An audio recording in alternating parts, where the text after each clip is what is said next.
तुम्हाला माहीत असेल की शेताची सुरुवात ओव्हरऑल अशा रस्त्यानेच सुरू होते. सो तशाच रस्त्याने आम्ही शेताकडे जात आहोत आणि तुम्हाला दाखवतो शेताची ही पायवाट खूपच डेंजरस आहे. पुढचं सुद्धा तुम्ही बघितलं आहेच. आई ये मॅप फस गया. ह्या चिखलातून मला थोडंसं सांभाळूनच पाऊल टाकावं लागेल, कारण की जर काटा रुतला तर मग काटा रुतण्यात जेवढा त्रास नाही होत त्याहून जास्त तो काढण्यामध्ये त्रास होतो. कोंबडी. आणि फायनली आमच्या शेतातले जे मेंबर आहेत ते मला दिसले आहेत. बहुतेक त्यांनीही मला बघितलं आहे. तुम्ही बघू शकता की आजूबाजूच्या शेतात सुद्धा रोपणी झालेली आहे आणि काही ठिकाणी सुरूसुद्धा आहे.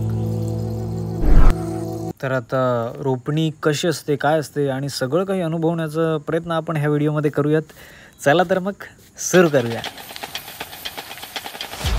जेव्हा जून महिन्यात पहिला पाऊस पडतो तेव्हा जमीन भुसभुशीत होते आणि तेव्हाच पूर्ण शेतातल्या 25% भागामध्ये भाताचं बी पेरलं जातं आणि ते उगवल्यानंतर 15 ते 20 दिवसानंतर त्या 25% भागातील उगवलेल्या भातामधून अशा प्रकारे पीक काढलं जातं आणि रिकामी असलेल्या 75% भागामध्ये हे बी पेरलं जातं. आता भात काढून घेतलं आहे. आता त्याला एक छानपैकी गाठ मारून त्याला व्यवस्थितपणे पेरणीसाठी पुढे नेलं जाईल. तर कशा प्रकारे ते पेरलं जातं हे आपण बघणार आहोत. आता तुम्ही म्हणणार की हे पाण्यात कसं काय उभं राहील, तर तुमच्या माहितीकरता सांगतो. हा जो पेरणी करण्यासाठी जो 75% भाग रिकामी असतो तिथे ट्रॅक्टरने खणलं जातं, त्यामुळे चिखल तयार होतो आणि मग ते सहजरित्या त्या चिखलात छानपैकी उभं राहतं, रुतून राहतं. हल्ली शेतात चिखल करण्यासाठी ट्रॅक्टरचा वापर केला जातो, पण काही वर्षांपूर्वी जेव्हा ट्रॅक्टर्स नव्हती तेव्हा बैल आणि नांगर लावून चिखल करायची पद्धत होती. तो तुम्हाला दाखवतोय रोपणी कशी करायची आणि मला हिने शिकवलं की कशी करायची. आता 2-2 काड्या मी घेतोय आणि सुरुवात करतोय. ठीक आहे. नव्या पिढीने सुद्धा शेती आणि शेतकरी ह्या दोन्ही गोष्टींकडे खूप गांभीर्याने बघण्याची अत्यंत गरज आहे, कारण जोपर्यंत आपण शेतकऱ्याला जवळून बघत नाही तोपर्यंत त्याचे कष्ट, त्याची मेहनत आपल्याला दिसूच शकत नाही.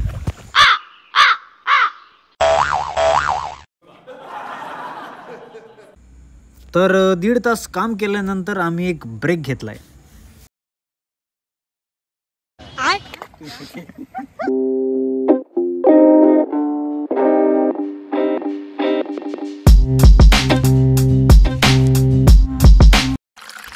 ह्या चहामध्ये आणि ह्या चहामध्ये तसा फारसा काही फरक नाही, पण पिऊयात. तकोडी का मजदूर या हर्षद चुरी.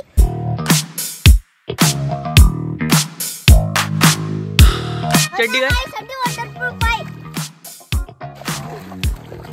त्याची चड्डी वॉटरप्रूफ चड्डी आहे त्याची. वॉटरप्रूफ चड्डीवाला इंसान. मी तिथून पीक घेऊन येतो, माझा व्हिडिओ काढ आणि यूट्यूबला टाक, अशी मला त्याने धमकी दिली.